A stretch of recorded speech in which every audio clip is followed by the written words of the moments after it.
It's a beautiful view from up here. Good morning. So today we read the story of creation.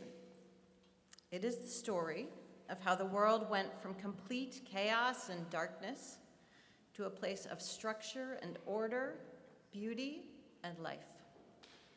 The story begins with separation, light from darkness, the waters above from the waters below with an expanse called sky in between, day from night, and dry land from the seas.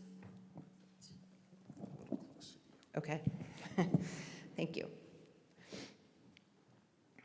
And then in the spaces that God has created, through all of this separation, God creates living things, plant life, the creatures of the sea and the sky, the creatures of the land, and finally, human beings. After each step, God sees that it is good. And after the creation of humankind, when the world is complete, God sees that it is exceedingly good. And then there is rest. It is a huge and sweeping story, the story of the 7-day cycle around which we live our lives. It is a blueprint for the process of creation. But the traditions of Judaism push us to go beyond the broad brush of a sweeping story. Study in Judaism demands that we look closely at each verse, each word, searching for connections and hidden meanings. This particular story is made up of 34 verses, and depending on the translation, somewhere close to 800 words.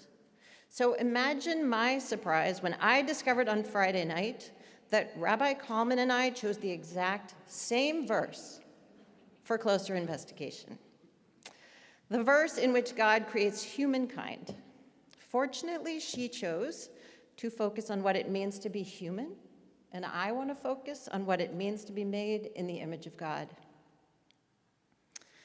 I've wrestled with this idea for a very long time.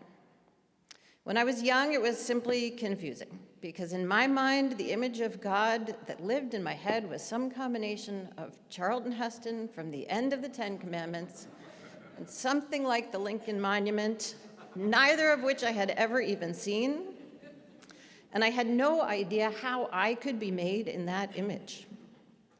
But fortunately, that image was fairly quickly displaced by something a bit more nuanced. The idea of God as a force moving towards what is good, pushing towards life.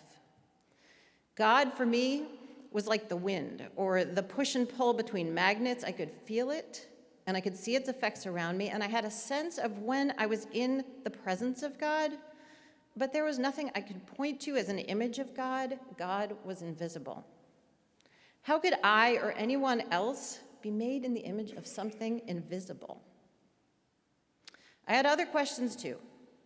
As Rabbi Kalman pointed out on Friday night, some people simply aren't nice.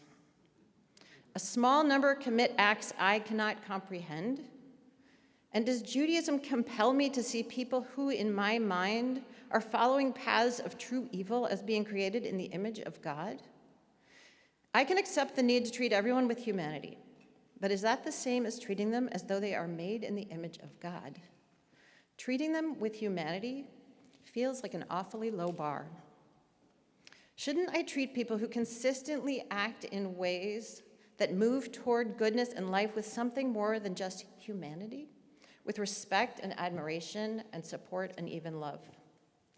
And if I simply assume that all people are made in the image of God and thus merit the same exact treatment, doesn't the whole idea suddenly start to teeter on the edge of just being a hollow platitude? When I looked inward, things got even more complicated. I am not a force always pushing towards goodness in life. I do my best, and I try to do what I see as right, and as often as I am able, I try to move things in a direction I see as forward. But that feels like a far cry from being made in the image of God. And sometimes I am definitely just not nice. In the harsh light of an honest self-assessment, being made in the image of God feels like too big a burden to bear. I just can't be that good. To make a long story only moderately long, try as I might to understand it, this idea just didn't help me. Instead of making God feel like something that lives around me and within me, making God more present in my life, it made the whole idea of God feel distant, weighty, and a little bit hollow. But in the summer of 2020, I decided to take a TBE class titled Rabbi Sissenwein's Favorite Verses of the Torah. The first verse he selected for discussion was as follows. So God created humankind in his image. In the image of God did he create it. Male and female, he created them. I listened to my classmates, many of whom expressed some of the same difficulties with this concept of being made in God's image that I have. And Rabbi Sissenwein added to the mix the question of how something as infinite as God could possibly be represented in something as finite as a human. And for the first time, I did that thing that Jewish study demands. I really looked at the words. I searched for hidden meanings, and then I had that strange experience where you literally feel the different concepts in your brain click together, pulled together by a magnet-like force into some brand new idea, creating a chain reaction that opens a whole new window. For the first time, I noticed that, according to the text, God created not one human, but humankind in his image. In his image, he created them. Not one, but two, one and one. Or in my mind, perhaps a multitude. And for me, this changed everything. For the first time, I saw the image of God not as something contained within us, bounded by our finite nature and our limited capacity to will ourselves into constant goodness, but as something both within and between us, connected to all of humankind, past, present, and future.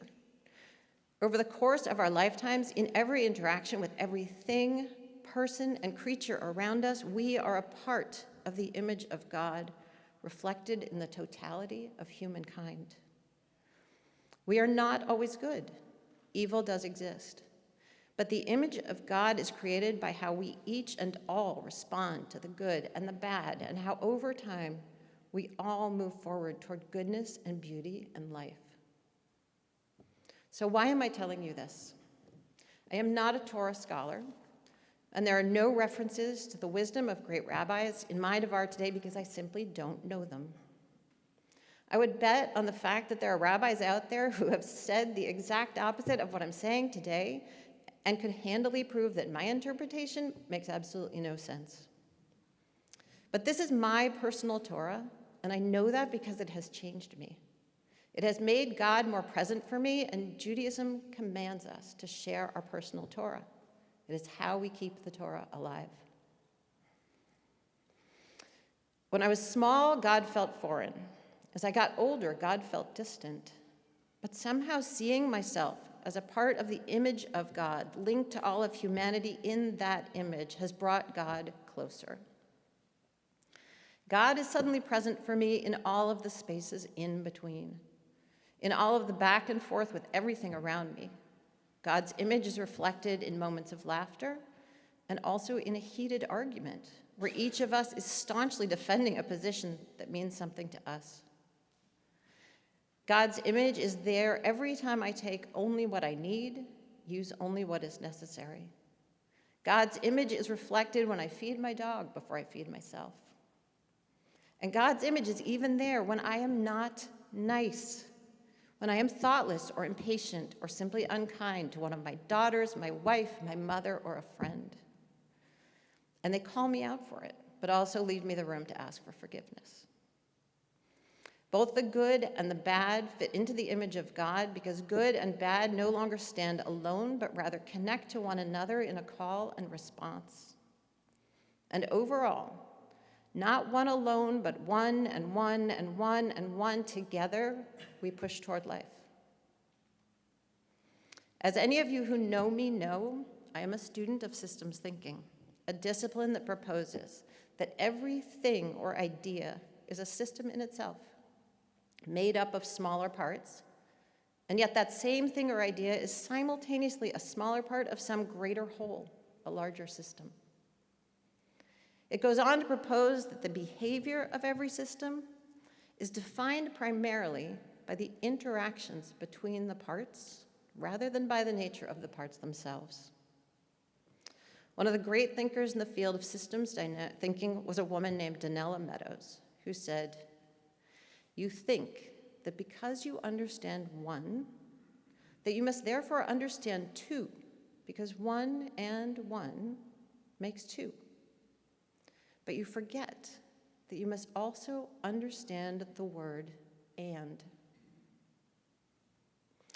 Each of us are systems in ourselves, but we are simultaneously parts in the system that is humankind, a system that is a reflection of God's image. I think God is in the word and. Hashanah Tova.